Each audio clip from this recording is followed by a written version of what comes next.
সুপ্রিয় দর্শক, আসসালামু আলাইকুম। এনআইডি কার্ড বা জাতীয় পরিচয়পত্র বাতিল হবে কেন, হঠাৎ করে ইসি এ সিদ্ধান্ত নিল, অনেকের মধ্যেই এই কৌতূহল দেখা দিয়েছে। সবচেয়ে আশ্চর্য বিষয় হচ্ছে, একটি দুটি নয়, প্রায় 5,30,000 ভোটার আইডি কার্ড বাতিল করতে চলেছে নির্বাচন কমিশন। কেন হঠাৎ এই সিদ্ধান্ত নিল ইসি? কারণ আমরা তো সকলেই জানি, জাতীয় গুরুত্বপূর্ণ অনেক কাজে আমাদের এনআইডি কার্ডের প্রয়োজন পড়ে। ব্যাংক অ্যাকাউন্ট খোলা থেকে শুরু করে পাসপোর্ট তৈরি, সিম কার্ড রেজিস্ট্রেশন, চাকরির আবেদন, স্কুল কলেজে ভর্তি, ড্রাইভিং লাইসেন্স সহ আরও অনেক গুরুত্বপূর্ণ কাজে এনআইডি কার্ড বা ভোটার আইডি কার্ডের প্রয়োজন পড়ে। হঠাৎ করে কেন নির্বাচন কমিশন 5,30,000 ভোটার আইডি কার্ড বাতিল করার সিদ্ধান্ত নিয়েছে এবং কাদের আইডি কার্ড বাতিল হবে? আপনার আইডি কার্ড এই বাতিল হওয়া তালিকায় রয়েছে কিনা, বিস্তারিত আপনাদেরকে এই ভিডিওতে জানিয়ে দিব। তার আগে ছোট্ট একটি রিকোয়েস্ট, প্লিজ ভিডিওটির নিচে একটি লাইক দিয়ে দিবেন আর আমার চ্যানেলটি অবশ্যই সাবস্ক্রাইব করে দিবেন। একটি অনলাইন পোর্টালে রিপোর্ট এসেছে, বাতিল হতে চলেছে 5,30,000 আইডি কার্ড। বাংলাদেশ নির্বাচন কমিশন 5,30,258টি ভোটার আইডি কার্ড বাতিল করার সিদ্ধান্ত নিয়েছে। কাদের আইডি কার্ড বাতিল হবে, আপনার আইডি কার্ড এই বাতিল হওয়া তালিকায় রয়েছে কিনা, বিস্তারিত জানুন।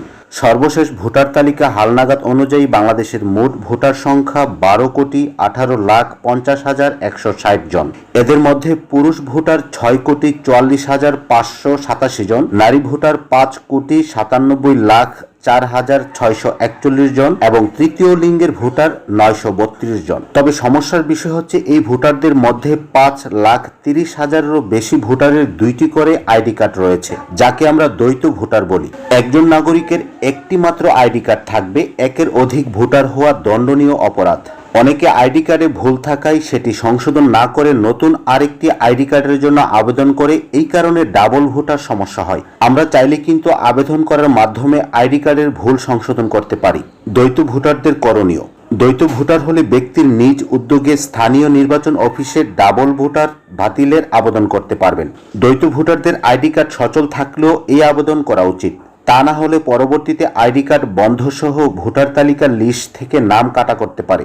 দ্বৈত ভোটারদের প্রথম জাতীয় পরিচয়পত্রটি বহাল রেখে দ্বিতীয়টি বাতিল করার সিদ্ধান্ত নিয়েছে নির্বাচন কমিশন। জাতীয় পরিচয়পত্র নিবন্ধন অনুবিভাগের মহাপরিচালক মোহাম্মদ মাহবুব আলম তালুকদারের সই করা জাতীয় পরিচয়পত্র সংশোধনের আবেদনটি নিষ্পত্তি করা ও নতুন ভোটার নিবন্ধন সংক্রান্ত সেবা নিশ্চিত করা সংক্রান্ত সভার কার্যবিবরণী থেকে এমন তথ্য জানা যায়। ইতিপূর্বে দ্বৈত ভোটার নিষ্পত্তির উদ্দেশ্যে নির্বাচন কমিশন ব্যক্তির প্রথম এনআইডি কার্ডটি বহাল রেখে দ্বিতীয় এনআইডি কার্ডটি বাতিল করার সিদ্ধান্ত নিয়েছিল। এতে অনেক দ্বৈত ভোটার আবেদন নিষ্পত্তি করা হয়েছে। তারপরেও যে পরিমাণ দ্বৈত ভোটার রয়েছে, সে অঙ্কটি মোটেও ছোট নয়।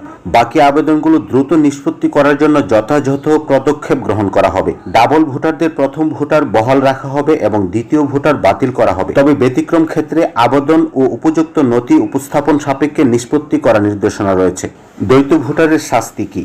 দ্বৈত ভোটার ব্যক্তির বিরুদ্ধে ক্রিমিনাল মামলা সহ ভোটার তালিকা থেকে নাম কাটার নির্দেশনা রয়েছে। ডাবল ভোটারের শাস্তি হিসেবে অর্থদণ্ড এবং কারাদণ্ড দেওয়া হয়, কখনো কখনো উভয় দণ্ডে দণ্ডিত করা হয়। ডাবল ভোটার হলে করণীয় কি? একের অধিক ভোটার আইডি কার্ড হয়ে গেলে একটি বাতিল করার জন্য আবেদন করতে হবে।